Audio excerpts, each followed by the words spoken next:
आज कौमी असम्बली और सेनेट के अंदर कुछ बहुत ही अहम काम हुए हैं, लेकिन अहम कामों का तरीक़ाकार जो है वो थोड़ा क्वेश्चनेबल है। कौमी असम्बली ने 15 अरकान की मौजूदगी में 1 घंटे के अंदर 29 बिल्स जो हैं वो पास कर दिए हैं। उसमें से बहुत ज़्यादा बिल तो यूनिवर्सिटी या तालीमी इदारों के हवाले से हैं जो बनने चाहिए पाकिस्तान में, लेकिन बहस के बाद, गौर व फ़िक्र के बाद इन तालीमी इदारों ने क्या काम करना है, अगर उसके ऊपर जायज़ा लेके बनाए जाते, बहस करने के बाद बनाए जाते, तो वो बेहतर नतीजा होता, बेहतर तरीक़ाकार होता। हो सकता है अभी भी वो बहुत ही अच्छे हों और शानदार हों, लेकिन बग़ैर बहस के और 1 घंटे के अंदर मोहर लगाने का तरीका, पार्लिमान को रबर स्टैम्प बनाना, ये एक दुरुस्त जमहूरी रवैया नहीं है, अफसोसनाक रवैया। ये तालीमी इदारे पाकिस्तान को चाहिए। मैं बेशुमार दफ़ा मिसालें देता हूँ कि वो बच्चे जो पाकिस्तान में हम MBBS की तालीम के लिए या सॉफ्टवेयर इंजीनियरिंग के लिए जिनको यूनिवर्सिटियों में भेजते हैं, उनको हम मुतालिया पाकिस्तान और इस्लामियात स्टेज के ऊपर भी पढ़ाते हैं। अगर मुतालिया पाकिस्तान उसने पहले 18 साल नहीं ना सीखी, तो आपकी यूनिवर्सिटी में सॉफ्टवेयर इंजीनियरिंग करते हुए भी उसने मुतालिया पाकिस्तान नहीं सीखनी। इसलिए हमें वो ज़्यादा दौर की तरमीम से निकल के आगे जाना चाहिए। उनको आर्टिफिशियल इंटेलिजेंस पढ़ाइए, उनको मशीन लर्निंग पढ़ाइए। जो डॉक्टर बनने जा रहा है उसको फिजियोलॉजी पढ़ाइए, उसको एनाटॉमी पढ़ाइए, वो उसमें एक्सपर्टीज़ उसकी हो, बहुत अच्छा डॉक्टर उसे होना चाहिए। उस स्टेज पे ऊपर आप उसे इस्लामियात पढ़ाएंगे तो वो अच्छा मुसलमान नहीं बनेगा, अच्छा डॉक्टर भी नहीं बनेगा। तो हमें कुछ चीज़ों में अपनी इस्लाह करने की ज़रूरत है। इसी तरीके से एक चंद साल पहले जब ये TV चैनल्स आने शुरू हुए हैं, तो हर यूनिवर्सिटी ने मैस कॉम का डिपार्टमेंट खोल लिया। अब मैं असूली तौर पर मैं जर्नलिस्ट हूँ, मेरे 32-33 साल इस प्रोफेशन में गुजरे हैं। सिवाय 1 या 2 बड़ी यूनिवर्सिटियों के जो ब्रॉडकास्ट मीडिया के ऊपर या मैस कॉम के ऊपर डिग्रीज़ दें, बाकी जगहों पे ये डिपार्टमेंट नहीं होने चाहिए। वालिदैन अपने बच्चों के ऊपर 4 साल पैसा सर्व करते हैं, उसके बाद वो बच्चे हाथ में डिग्रियाँ लेके नौकरियाँ ढूंढ रहे होते हैं, उनको नौकरियाँ नहीं मिलती। एक अच्छा जर्नलिस्ट बनने के लिए मैस कॉम की डिग्री रिक्वायर्ड नहीं है। आप हो सकता है आप इंग्लिश लिटरेचर के अंदर मास्टर करके आए और बहुत अच्छे जर्नलिस्ट हों, आप इकनॉमिक्स पढ़ के आए हों और आप इकनॉमिक इश्यूज़ के ऊपर रिपोर्ट कर रहे हो, तो आप पूरे पाकिस्तान से ज़्यादा अच्छी रिपोर्टिंग कर रहे हो। इंटरनेशनल रिलेशंस पढ़ के आए तो आप पॉलिटिक्स के ऊपर बड़ा अच्छा लिख रहे हो।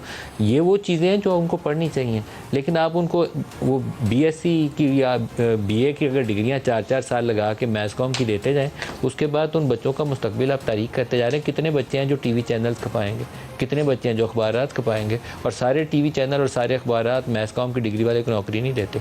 मेरी अपनी टीम में जो मेरे साथ लोग काम करते हैं, मैं उनसे मैस कॉम की डिग्री नहीं मांगता, मैं उनसे ये देखता हूँ कि जिस काम के लिए मैं रख रहा हूँ एक प्रोड्यूसर, उसको वो काम आता है या नहीं आता, और आमतौर पर ऑन दी जॉब ट्रेनिंग के बाद आता है। तो हमें कुछ चीज़ों पे कलेक्टिवली, HEC बड़ा नालायक है इस मामले पे, बड़ा मुझे अफसोस और दुख होता है।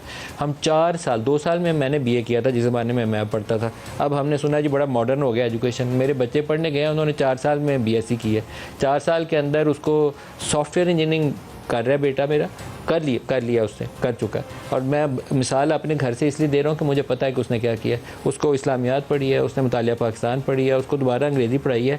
वो A ग्रेड्स लेके जो बच्चे O लेवल D लेवल से आप यूनिवर्सिटियों में भेजते हैं, उसके बाद अगर आपने दोबारा उनको ये कुछ ही पढ़ाना है, तो फिर आपने 1 साल इजाफी उस बच्चे का भी और उसके माँ बाप की फ़ीस का, वसाइल का भी ज़ाया कर दिया। तो हमें कुछ इस्लाह कर लेनी चाहिए। एक सेनेट के अंदर आर्मी एक्ट के अंदर तरमीम आई है, और मेरा उसके ऊपर भी मेरे दिल के बहुत करीब इशू है कि आर्मी एक्ट के अंदर तरमीम आनी चाहिए। जो आर्मी के लोग सियासत में मुलव्वस होते हैं, ख़ास तौर पर आर्मी को अपने उन लोगों के ऊपर एक बड़ा सख्त किस्म का डिसिप्लिन और उनको पाबंद करना चाहिए। एक तखसीस बहुत ज़रूरी है, और बग़ैर बहस के, बग़ैर जायज़े के मैं उसके ऊपर बहुत ज़्यादा आपको रायज़नी नहीं कर सकूँगा, क्योंकि ये बिल सेनेट में भी उसी तरीके से सामने आया। आर्मी एक्ट आर्मी के लोगों के ऊपर लागू होना चाहिए और बहुत सख्ती से होना चाहिए। आर्मी का डिसिप्लिन डिमांड करता है कि बहुत सख्ती से उसका लागू किया जाए, लेकिन सिविलियंस का ट्रायल सेपरेट होना चाहिए। एक लोग हैं आपकी जासूसी में मुलव्वस हो जाते हैं, या जेट ब्लैक टेररिस्ट हैं, सुसाइड अटैक कर देते हैं, उनको आप आर्मी एक्ट के नीचे इसलिए ले जाएं ट्रायल करने के लिए कि वो सिविलियन कोर्ट्स वाले तो वैसे ही जज डरते हैं। वो ये जो कालादम तंजीमों के लोग आते थे 9/11 के बाद, तो वो जज से पहले पूछते थे कि तेरे बच्चे किस स्कूल जाते हैं, हमें पता है। वो जज उसका ट्रायल नहीं कर सकता था, वो आर्मी एक्ट में ही ट्रायल उनके हो सकते थे जेट ब्लैक टेररिस्ट के। मैं इस बहस में उस चीज़ को अंडरमाइन नहीं करूँगा, उस स्पिरिट को, लेकिन जहाँ पोलिटिकल इशूज़ आ जाए और जहाँ विच हंटिंग के इशूज़ आ जाएँ, जो पाकिस्तान में पिछले 10 सालों में बहुत ज़्यादा रहे हैं, ख़ास तौर पर 2017 ऑनवर्ड पाकिस्तान में जिस तरीके से पहले नवाज़ हुकूमत को गिराना था, PTI को खड़ा करना था, फिर 2022 में जिस तरीके से इमरान को गिराना था और PTM को खड़ा करना था, उसमें असूल, ज़ाब्ता, कानून, कोई पार्लिमान, जमहूरियत नाम की कोई चीज़ हमने ज़िंदा नहीं छोड़ी।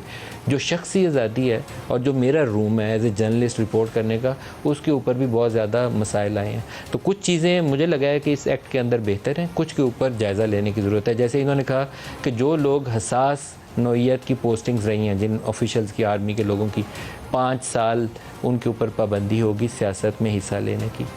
मैंने एक दफ़ा मैं नाम नहीं ले सकता, एक बहुत बड़े आर्मी के अफसर, एक जनरल से उनसे बात की, तो उनका एक जुमला मुझे बहुत ही शानदार लगा। मैं आई विश कि वो अपना परवेल करें। उन्होंने कहा कि एक शख्स जिसको आप DGISI लगा दें, उसके ऊपर ताहयात पाबंदी होनी चाहिए कि वो सियासत में हिस्सा ले। मुझे उनका जुमला बहुत अच्छा लगा, बहुत शानदार लगा उनका ये जुमला।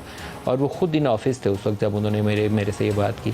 और इसी तरीके से आर्मी चीफ़ की एक्सटेंशन, वो इस कदर मुतनाज़ा इशू है कि पाकिस्तान में हुकूमतें गिर जाती हैं उस मौके के ऊपर जब आर्मी चीफ़ की एक्सटेंशन का इशू जो है वो सामने आ जाता है। एक्सटेंशन क्यों चाहिए आर्मी चीफ़ को? आर्मी चीफ़ अल्लाह ताला ने उसको इतनी इज़्ज़त दी है, सिपह सलार 10 लाख की फ़ौज का, और दुनिया भर के सरबराहान पाकिस्तान के वज़ीर-ए-आज़म से ज़्यादा आर्मी चीफ़ को ज़्यादा मिलने आते हैं और उससे ज़्यादा फ़ोन पर बात करते हैं। उसको 3 साल अपनी टर्म पूरी करके घर चले जाना चाहिए। जब उसकी एक्सटेंशन का मामला आया तो हमने देखा कि नवाज़ शरीफ की हुकूमत गिर गई। हमने जब एक्सटेंशन का मामला आया देखा डी चौक में धरना हो गया। जब एक्सटेंशन का मामला आया देखा इमरान खान की हुकूमत गिर गई। तो जनरल आसिम मुनीर पाकिस्तान की सबसे ज़्यादा खिदमत करेंगे अगर वो इस चैप्टर को अपने हाथों बंद कर दें। ये कोई पोलिटिकल गवर्नमेंट नहीं कर सकेगी, ये आर्मी चीफ़ कर सकेगा। इसी एक्ट के अंदर एक प्रोविजन ये डाली गई है कि आर्मी चीफ़ अगर किसी को रिटेन करना चाहते हैं टिल द एज ऑफ 60 तो वो कर सकते हैं। ये उनका प्रोसीजरल इशू है, मैं इसको डिस्प्यूट नहीं करूँगा। अगर उनको कोई ऑफिसर चाहिए तो उसको रिटेन करना है तो ज़रूर करें, लेकिन बहुत बड़ी तादाद में रिटायर्ड लोगों को कॉन्ट्रैक्ट के ऊपर रीएम्प्लॉय नहीं करना चाहिए। मैं बहुत तफसील में नहीं जाऊंगा, लेकिन मैंने पिछले इंतखाबात के अंदर कुछ लोगों का रोल मुतनाज़ा देखा था। मैं उनके नाम से भी वाकिफ़ लूँगा नहीं, क्योंकि 13 और 18 में एक ही मॉडल के तहत 2 दफ़ा ये प्रैक्टिस दोहराई जा चुकी है। जब वो रिटायर हो गए तो मैंने देखा वो कॉन्ट्रैक्ट के ऊपर एक ख़ास जगह पर बैठे हुए थे। ये कौमी ख़जाने पे भी बोझ है और दुरुस्त रवश नहीं है। हमारे पास बेपनाह वर्कफोर्स और नौजवान पढ़े लिखे अच्छी डिग्रियों वाले बाहर से तालीम याफ्ता, यहाँ से अच्छी यूनिवर्सिटियों से तालीम याफ्ता मौजूद हैं। हमें उन लोगों को और आगे आने का मौका देना चाहिए, बजाय ये कि हम रिटायर्ड लोगों को रखते जाएँ। इसी तरीके से एक इसकी प्रोविजन ये कहती है कि कुछ लोग जिनके पास सरकारी हैसियत में हसास नौइयत की मालूमात हों, अगर वो अफशा कर दें तो उसको भी 5 साल की सज़ा होगी। इस डिस्क्रिप्शन को मैं फर्दर जब तक एवेलुएट ना कर लूँ तो मैं राय नहीं दे सकूँगा। लेकिन आज वहाँ PTI का जो रोल था मैं उसको भी समझने की कोशिश कर रहा हूँ कि PTI ने इसके हवाले से क्या पोजीशन इख्तियार की।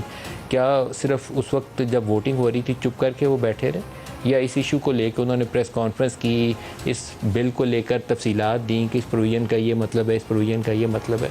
अगर उन्होंने ये काम नहीं किया तो उन्होंने आज इसका हिस्सा बने, अपना रोल अदा नहीं किया।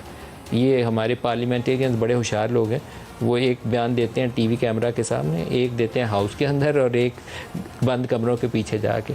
तो आज अगर उन्होंने इसको डिफ़ाइन नहीं किया और फ्लोर के ऊपर अपना इसके ऊपर नुक्ता नज़र नहीं दिया तो उन्होंने कंप्रोमाइज़ किया अपनी पोजीशन को। इसमें से बहुत सारी चीज़ें बहुत अच्छी होंगी, हो सकता है एक आध चीज़ डिबेटेबल हो, तो जब तक डिबेट आप करेंगे नहीं तो वो चीज़ सामने नहीं आएगी।